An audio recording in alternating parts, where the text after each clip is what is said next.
Welcome to episode 183 of the Actual Astronomy Podcast, the objects to observe in the January 2022 night sky edition. I'm Chris, and joining me is Shane. We are amateur astronomers who love looking up at the night sky, and this podcast is for anyone else who likes to go out under the stars. So in this episode, we're going to talk about what you can see in the night sky this first month of 2022, and we'll talk about that in a moment. But this podcast is going to be released on December 30th on our feed. However, we also put these out on the 365 Days of Astronomy. And because of our cadence with them, it won't come out until January 6th. So this sometimes will happen from time to time. So if people want, they can always subscribe to our direct feed as well at podbean.com. You can just go and search for Actual Astronomy, and you can subscribe there, in addition to being a subscriber to the 365 Days, of course. So, Shane, what are you excited to see this month? I'm kind of excited to see the very thin crescent of Venus and how it will change from the start of the month until the end of the month. I think that'll be pretty cool. How will it change? Well, so on the very first day, so January 1st, at sunset, Venus will be about a 2% illuminated. So it'll be a very, very thin crescent. I think it'll be stunning in a telescope just to see this thin line of light. It might be a little challenging to track down. You'll have to know where to look in the sky, but I think it's quite doable. But by the end of the month, so it'll actually, I think by about the 8th or 9th of January, it'll only be a 1% illuminated crescent. But then by the end of the month, it will have grown to 14%. So you're going to see this rapid change in how much of Venus you can see. And, from 2% to 14% will be, 14% is still thin, but you should notice quite a difference between the start of the month and the end. So I'm quite excited for that. In fact, I wonder how well binoculars would pick that up, or what size of binoculars you would need for something like that. I'm not sure. Like an 80 millimeter, I think, probably. Yeah. Or like a higher power, like a really high quality, like 15 by 50 might pick it up. But doesn't it come around to the mornings? Does it come around to the morning sky by the end of the month? Yeah. It transitions mid-month to a morning object. Yeah. So you got to kind of follow it on the journey around our horizons. Yeah. Cool. Yeah. Well, the first of the month is going to be a big day. We have the new moon. Do you have any deep sky objects you're excited about for a new moon this month? Not at the top. I would just want to get out observing, Chris. We've been under a shroud of cloud and now some deep freeze cold. So I will take whatever I can get this month, and I will enjoy it. If we can get out to some dark sky observing, that would be outstanding. Yeah, very cool. Yeah, I'm totally there with you. It's been exceptionally cold, and the forecast is for even colder. We were saying in the last podcast, we're getting down into the minus 30s with the wind chill, and we're set to get down to the very, very low minus 30s without the wind chill, and maybe even approaching minus 40. Well, we're forecast to be minus 37 without the wind chill, I think, over the next few nights, and that will easily get pushed well into the minus 40s with any bit of breeze. But no bugs at these temperatures. You hardly see a mosquito out there. Yeah, leave the mosquito spray at home. Strangely enough, one year I went for a hike. Around this time, we were having cold temperatures, and it warmed up a little, into the negative single digits. And when I was out walking, I found a wolf spider just out, wandering around on the snow, out in the fields. I was blown away. Very strange. A resilient spider. Very resilient spiders out here. Yeah. So let's see. We've got a planetary grouping, or a swoosh. I'm going to call this the Great Swish. So we have a planetary.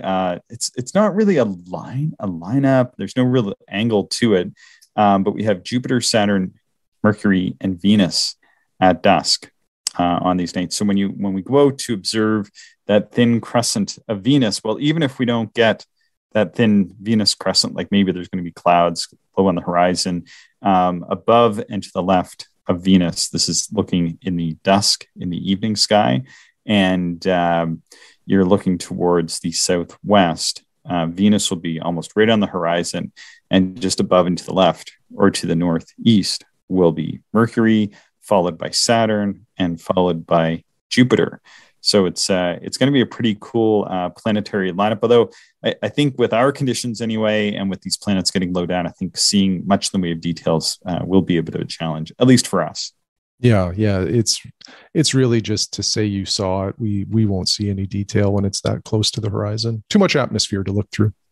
Yeah. The cool part is that if it is really cold, I might just take a pop out with my binoculars and just go for a quick scan, and that might be all the observing I do on January 1st. Yeah, that's probably me too. Yeah.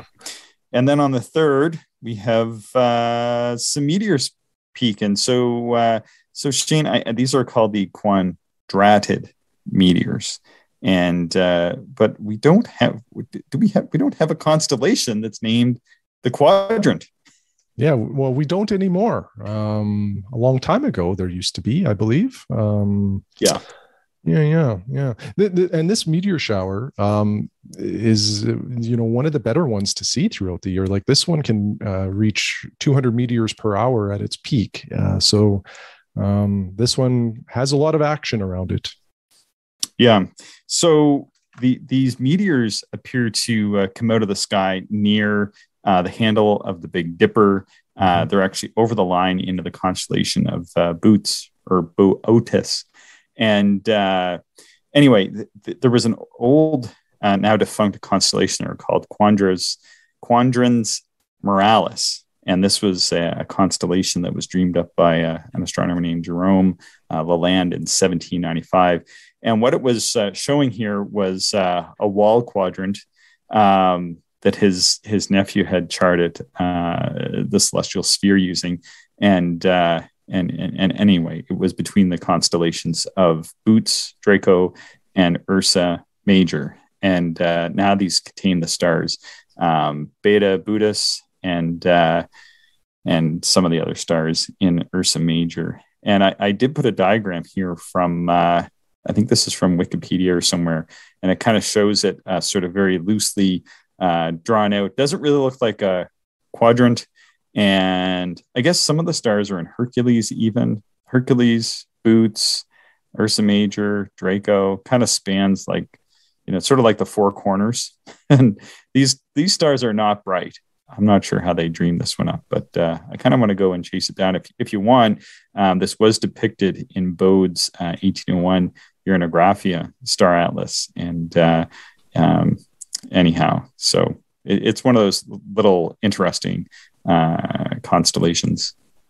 Yeah, it is kind of neat. The history of some of these constellations that are no longer recognized is pretty interesting sometimes. And I think a lot of people probably have done this multiple times in their lives, where you look at the stars and you sort of create your own lines between them, and sometimes your own constellations. Yeah, eventually it was trashed by the IAU in around 1920. But if you want to learn more about this and other defunct constellations, Ian Ridpeth has his Star Tales book online, or it's, he's broken it out into web pages, and you can go to ianridpeth.com, Star Tales, and Quadrants is one of them. He has tons of other constellations that he's detailed there as well. But yeah, I mean, you can go out, in the early morning hours of January 3rd, and look off the handle of the Big Dipper, and you might see some meteors. I don't know if I will be out that night. I think then, yeah, that's it. It's very, very cold here, and we're under these extreme cold mornings. So not advisable to go running around in the prairie in the middle of the night right now. Unfortunately. No, it's a little too cold for that kind of observing. Yeah. But what happens that we will probably stand a better chance of seeing is a whole pile of these pairings of the moon and planets. So starting with January 3rd's pairing of the moon and Mercury, you can actually get both them in low power telescopes or binoculars. You just need to be able to get about a 6-degree field of view. I think this one might be a little bit on the tough side because the moon is very, very slender. So this will be, I think, as challenging to see, Shane, as your slender Venusian crescent on the first. In fact, it's going to rival it, I think, for a challenge. But the moon will be almost directly below Mercury on the 3rd, and you'd be able to get the moon just above the horizon in your binoculars once you're able to see Mercury. This is going to be a very brief observation, right as soon as after the sun goes down, sometime within that first hour after sunset. And you always have to be a little bit careful because when you're observing Mercury and Venus, especially at this time, they're going to be pretty close to the sun. So you have to wait until after sunset, your local time, and then really you're going to need to wait probably another half hour or so for the sky to get sufficiently dark to have any chance of actually sweeping them up. So wait till that sun is down, and then head out to your nearby site with good horizons. And by the time you get there, might stand a chance of actually being able to pick up Mercury and the moon that evening. Yeah, that would be pretty neat observation. Yeah, I think I set our time at 5:46 p.m. for being the time when we will have a shot at getting those two. But don't fear, because the next night, the moon and Saturn are going to pair up. So if you miss the moon and Mercury, you can't get it, or it's too low, or clouds, or whatever, you're going to have a chance to see Saturn and the moon almost exactly 6 degrees apart for us anyway. It might be a little closer for other people towards the east. But you'd be able to fit these into the same low power binocular field. And although sometimes you're not really going to see much in the way of detail, it's just really cool to be able to see another planet and our moon and to kind of track it along. So maybe there's people out there that have never seen Mercury before. And certainly lots of people would never see Mercury before. That on the 3rd, that moon is just going to be right below Mercury, and that's going to be tough. But Mercury is going to be getting towards its greatest eastern elongation. So it is getting fairly high, and it could prompt people to get out, maybe try to track it down. You can see this beautiful line between Venus, Mercury, Saturn, and Jupiter, kind of making this swish in the evening sky. And then again, if it's cloudy or too cold or whatever, the following night we have Jupiter and the moon, and they just barely squeeze into a 6-degree field of view. So you got this shot sort of night to night to night of the moon pairing up with Mercury, Saturn, and then Jupiter, and all after we try for that really difficult Venus crescent. But that first week of January, it's going to be a big planetary show, and you'll be able to sort of planet hop every night, including January 7th, when we have that greatest elongation east in the evening sky of Mercury. And that's about, now sort of about meaning that on a couple days or a few days on either side of the 7th, you'll have your best shot of seeing Mercury in the evening sky for 2022. And this one should be pretty good because, of course, here in the Northern Hemisphere anyway, the sun is setting super early. So that means that, and the angled planets is such that we have a good opportunity to see Mercury. Shane, you're going to try to get out and see Mercury on or about the 7th? Yeah, if the weather cooperates in terms, if it's clear, for sure, I'll give it a try. Yeah, because that's fairly high in the sky for us, actually, as far as Mercury goes. Yeah, I think it becomes visible when it's just still almost 10 degrees up. So that's a pretty good shot there at being able to see it in the evening sky. I think still around about 5:45 is when it should become visible. I've been out a couple times, kind of making a bit of a plan and have a spot picked out. Still missing part of my tripod, which is now buried in a field in the snow somewhere. And I know exactly where it is, but it may be some months before I'm able to retrieve part of my tripod, but I'm able to kind of sort of get it working and hopefully still be able to get some observations in.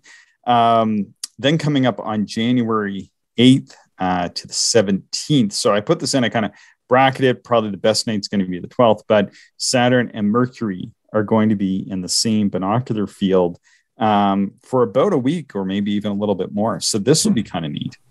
Yeah. Yeah, that'll be a really interesting observation of an extremely distant planet and one that is very close to the sun. Mm-hmm.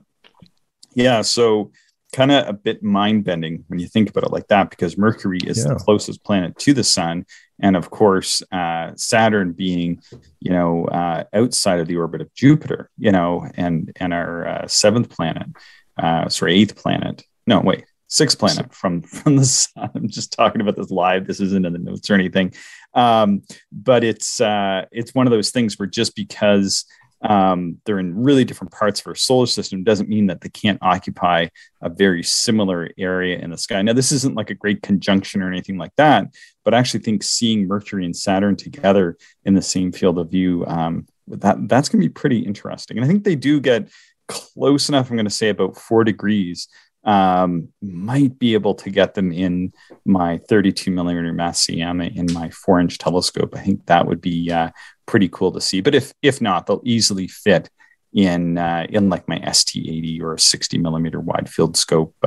So we'll be able to get those together in the same field. Pretty neat. Yeah, that'll be a really cool observation. And then on kind of skipping around a little bit, because that's sort of a week or so. Your probably best bet is sort of the night of the January 8th, peaking on the 12th is probably your best bet to see Saturn and Mercury in that same binocular field. But you have several days. In reading like the magazines and other things, I see they're just kind of focused on the 12th. But I ran the software simulation, and it actually is a prolonged pairing, is what I'm calling this, the prolonged pairing of Saturn and Mercury. So I think if people are aware of that, it kind of gives them an opportunity to get out. It's not a one night, one shot kind of thing. They never really get that close, but they stay about that same 4-degree distance for many, many nights. Yeah, good to know. Should be good. Lunar X visible on January 9th for all of North America. Well, that's if anybody has not seen it, that's a good thing to put on your list. It's pretty cool to see it. It's a clair obscure effect, so it's not an actual it's not an actual feature of the moon. It's just a shadow play with how the sun reflects off of some high points, and while some low points are in shadow, it stands out as this bright X right along the terminator.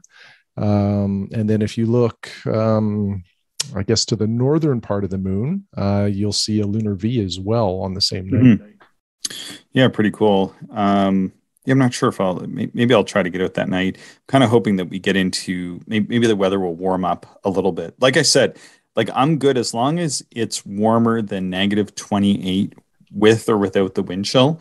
I'm good. But really, once you get much colder than that, it just gets so cold so fast, so that if it is like -28 here at my house with a little bit of wind, it's easily -35. And then if I go to the observing site, then it's -37 to -40. So it just so quickly gets very dangerously cold. And right now it's so cold here that when you ask Google the temperature, which I'm not going to do because she'll chime in here, but she won't even give you the wind chill. Typically she does, but it's so cold, all she does is tell you to not go out. Do not go outside.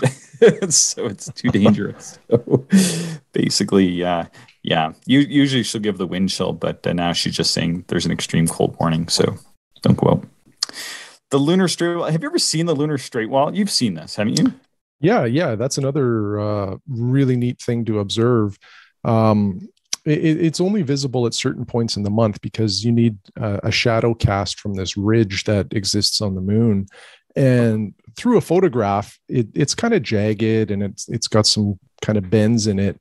But through a telescope, it looks like this inky black, straight line. And it's quite large. It's quite extensive. And again, this is another one of these interesting lunar features that is a bit of a clair obscure effect in terms of, you need the right lighting to see it.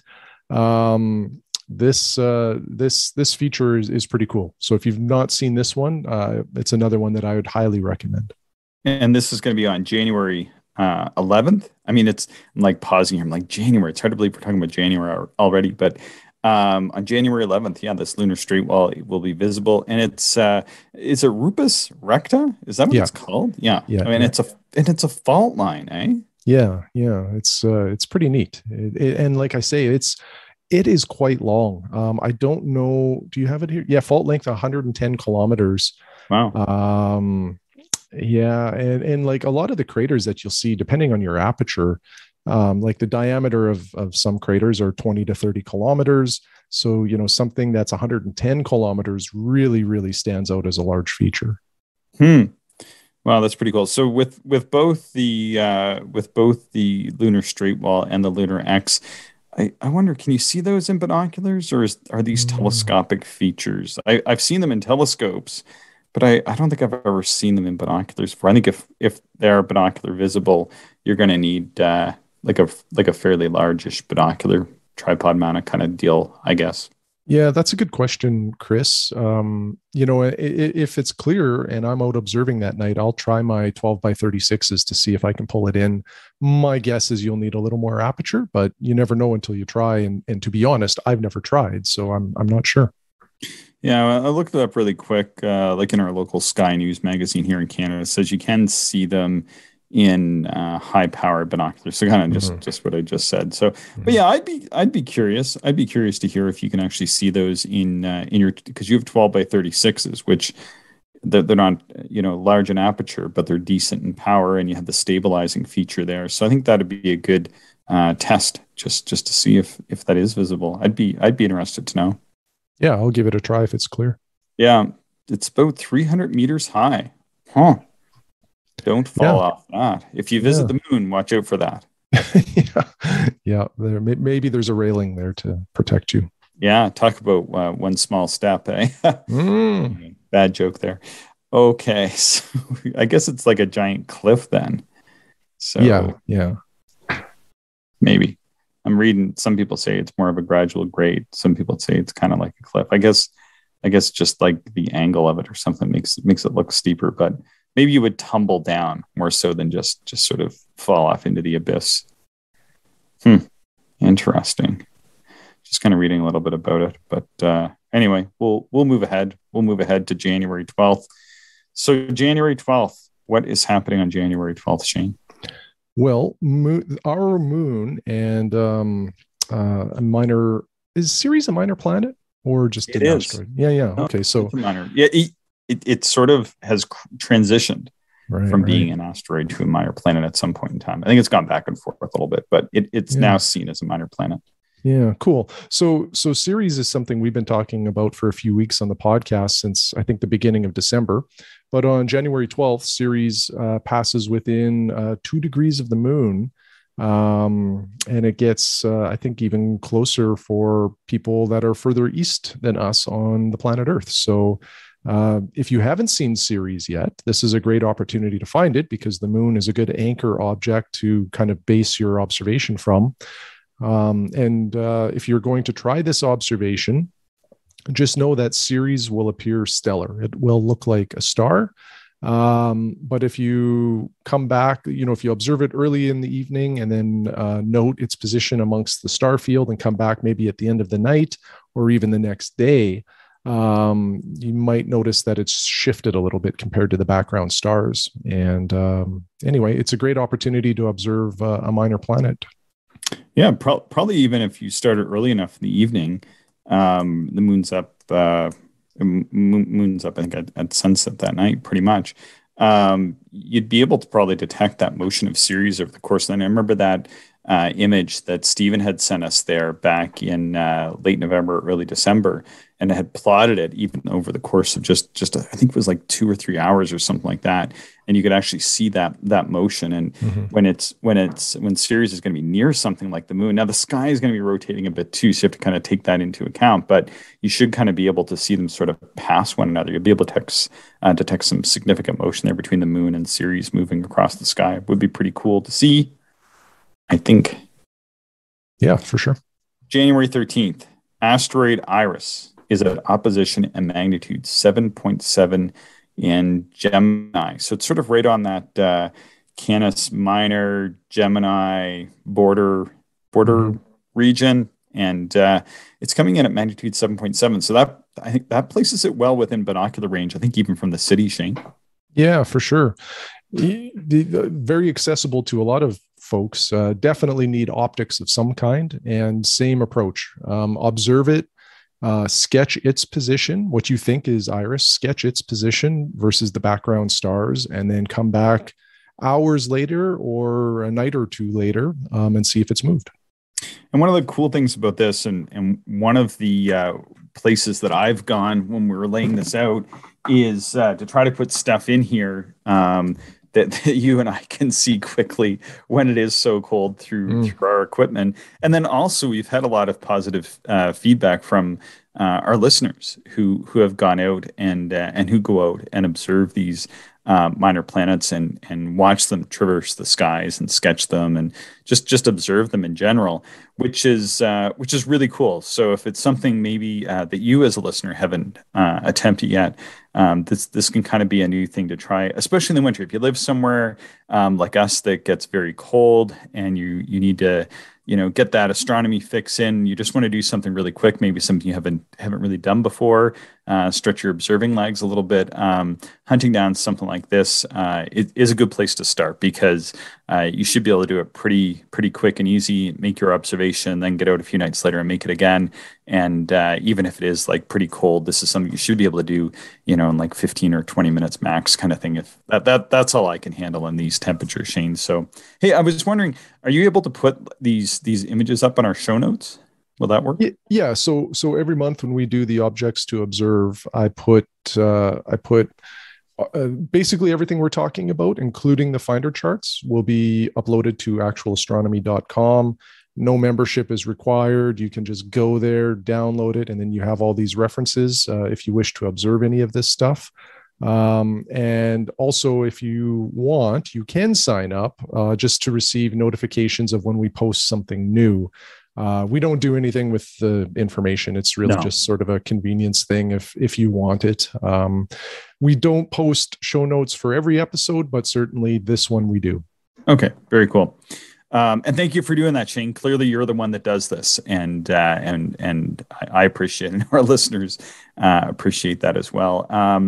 And I make the finder charts up using Sky Safari. When I was looking at this, there are some notes in Sky Safari, and this one says that Iris is the fourth brightest object in the asteroid belt, and it is the seventh asteroid ever discovered, identified on August 13th.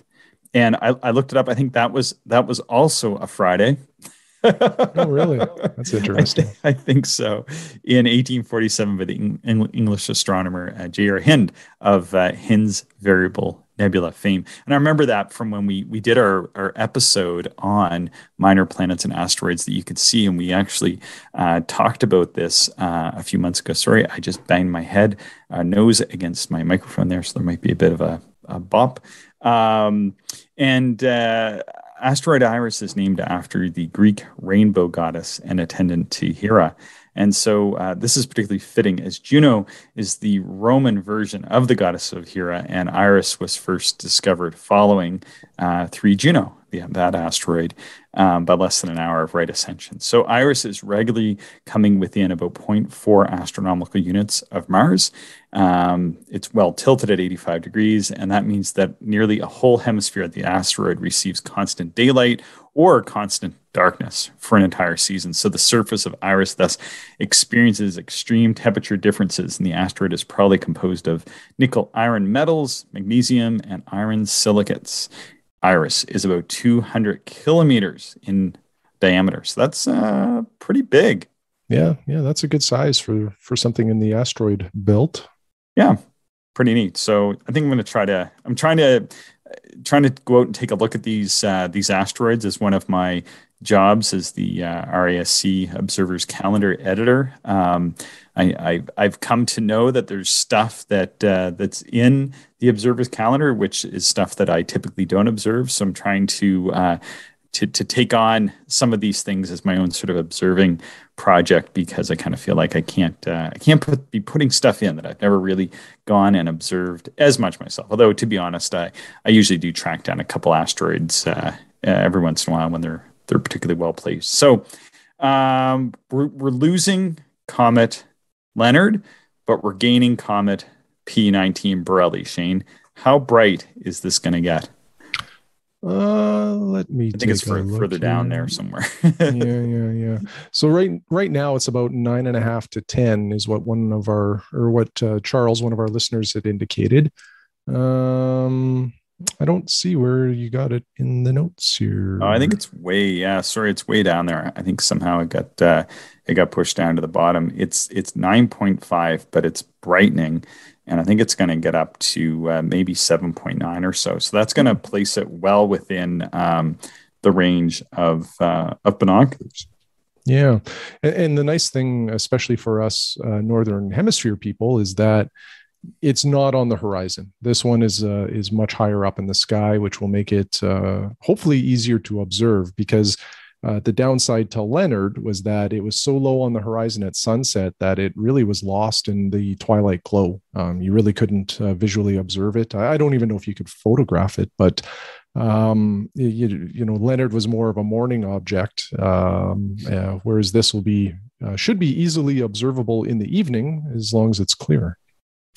Yeah, and I'm excited to see this one because it's sitting pretty much right between Neptune and Uranus. I think it's in the constellation of Cetus the Whale, but it's sitting right between Cetus and Pisces. So it's sort of right in that borderland, and maybe it will grow a tail. I don't know. I know Charles said it was getting fairly bright. He was able to well see it at 100 power in his 6-inch refractor, and so I'm thinking that by middle of next month, probably.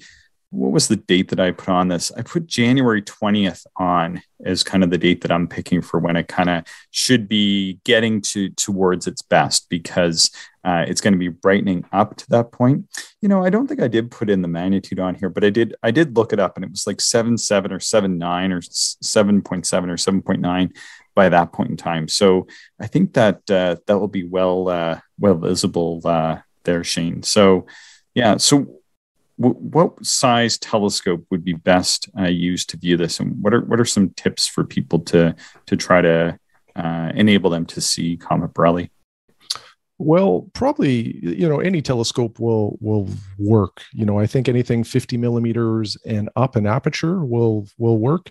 Usually, to sweep in a comet, having a little bit of a wider field of view is kind of nice. So I would recommend starting with some wide field eyepieces, and then once you see it, you can increase the magnification if you would like, just to see how it changes.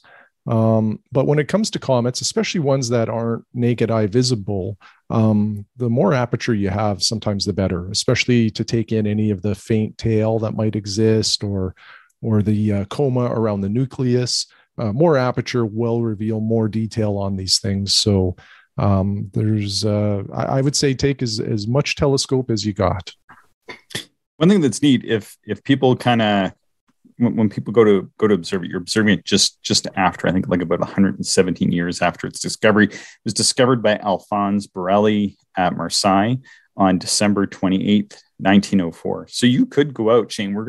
We have this information ahead of time. So we could go out here in the next few nights. On Tuesday night, you could observe that on the anniversary of its discovery. That'd be cool. That would be pretty neat, actually. Yeah.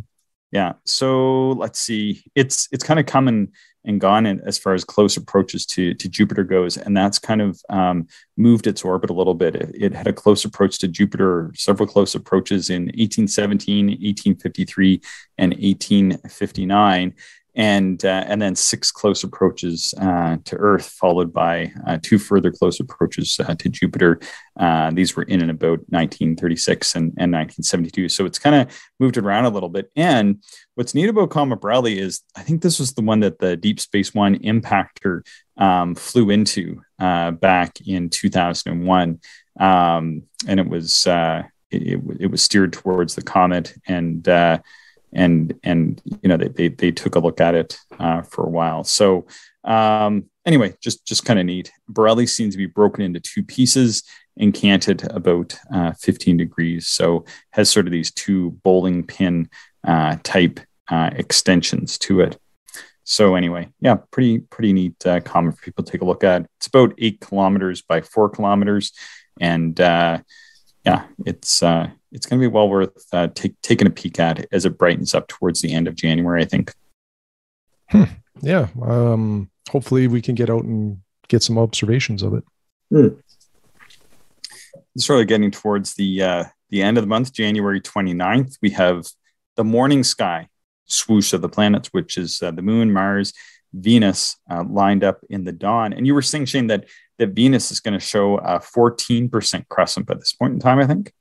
By the end of the month, it should be at 14%.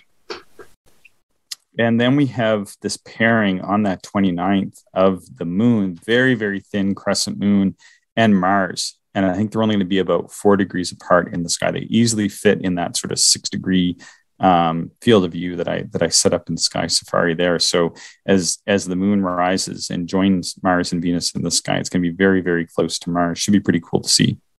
Yeah, and one thing to add about Mars is that 2022 is the good year for Mars. So every 2 years it gets closer to Earth, and that's when we do a lot of Mars observing.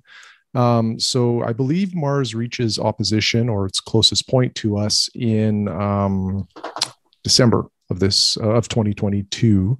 Mm-hmm. And if there's any passionate Mars observers out there, it's really cool to start observing Mars as early as you can and then watch it grow throughout the year. And then also, have a real good log of all of the detail that you can see and the evolving polar caps and all of that kind of stuff. So I'm excited for this because this is really kicking off kind of the Mars observing season.